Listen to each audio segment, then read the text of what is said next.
What gives me hope? The sun will rise, declared David Hume. Inductive reasoning isn't as sound as deductive, but it is not by any means baseless. The sun has risen over the past few billion years, and therefore it is likely it will rise again tomorrow.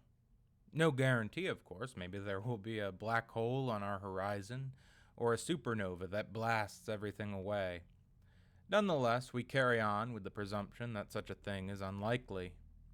In my crusade for a better world, I continue because I'm well versed in history. History keeps getting better. Of course, there are slides backwards, but overall, the moral arc of the universe bends towards justice. People like Malcolm X and Frederick Douglass started at the very bottom of society, and yet we're still able to change the world they live in.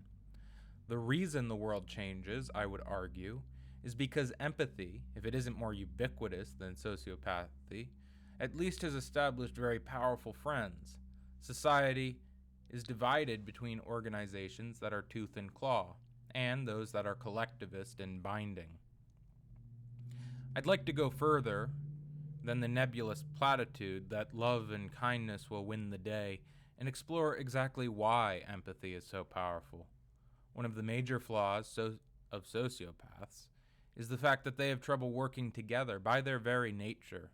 One of the truest and best statements in history comes from Jesus, who said very rightly that those who live by the sword die by the sword. That's why the triumvirate of Rome died so quickly, and civil war broke out because two power-hungry people, or three in that case, will never be satisfied. It's one reason why it's good to be empathetic, and it's how it pays you back. You are satisfied with what you have. Imagine constantly being in a state of hunger, never being satisfied no matter how much you ate. This is exactly the experience of power-hungry people. All their powers are fleeting, certainly more so than people who have empathy. People who have empathy are the most satisfied people on earth. You must be, because you no longer think of yourself. You rather think of how you can better others. Just as you cannot pour a glass if your pitcher is empty, so a person cannot take care of others if he is empty inside. Sociopaths are shells, just an exoskeleton, really. One look only at Donald Trump to recognize there is not much going on underneath there. I think the most accurate depiction of evil in popular culture is not Dracula or Hannibal Lecter. We like to depict the devil as charming and intelligent, and many sociopaths can be.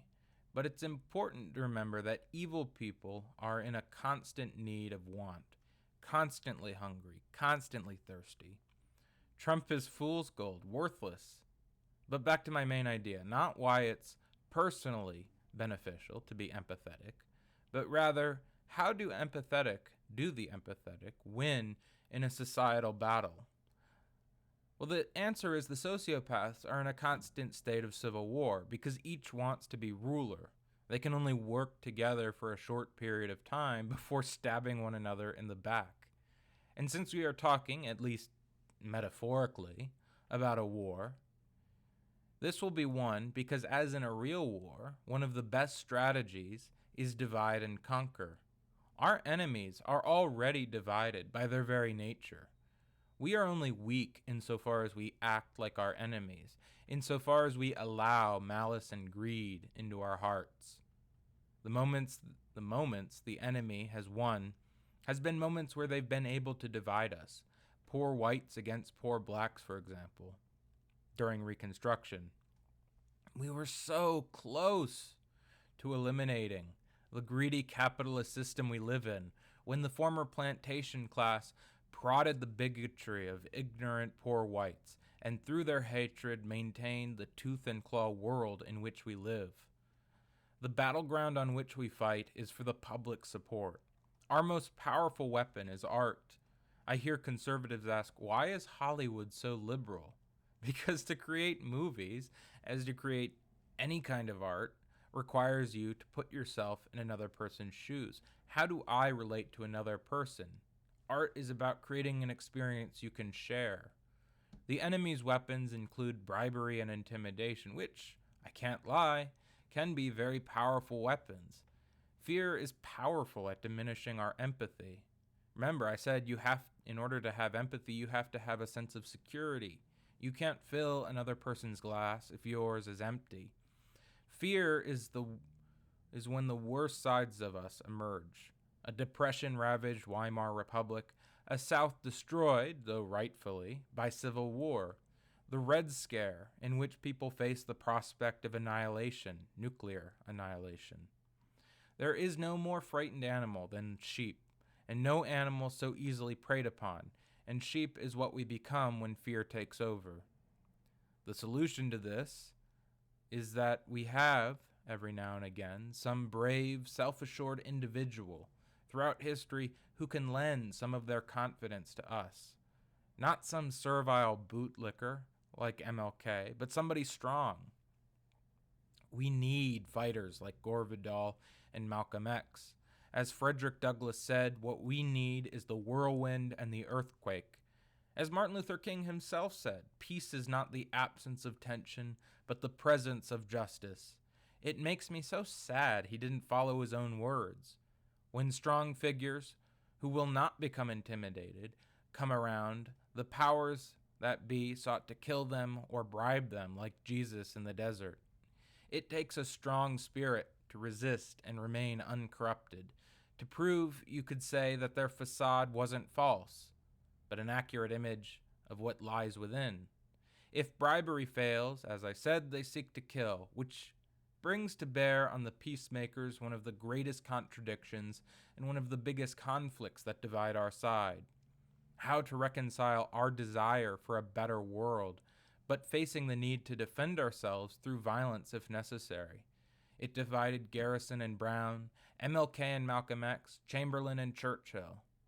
The answer resides with the avatar of peace himself, MLK. Peace is not the absence of tension, but the presence of justice. If peace needs to be secured through contradiction and irony, then so be it. When you have cancer, you go through chemo. Sometimes, unfortunately, you must go through hell to get better. Audre Lorde said, your silence will not save you, and I say your civility will not save you. MLK said moderates care more about civility than justice. Little did he know he was critiquing himself. You don't need to hurt or endanger yourself to create change. An activist is better alive than dead. If life is precious, then your life is at least as precious as somebody trying to end it, and you should defend it if need be. And once your security is assured, your empathy will return, whereas if you don't feel safe, inevitably fear will take over and you will be doing even more nefarious things than defending yourself and your loved ones from harm to secure your safety and theirs. That was MLK's great mistake. To have empathy, people need to feel safe and secure, and they cannot do that while people are killing them. If you want to be a good diplomat and create peace, speak softly and carry a big stick.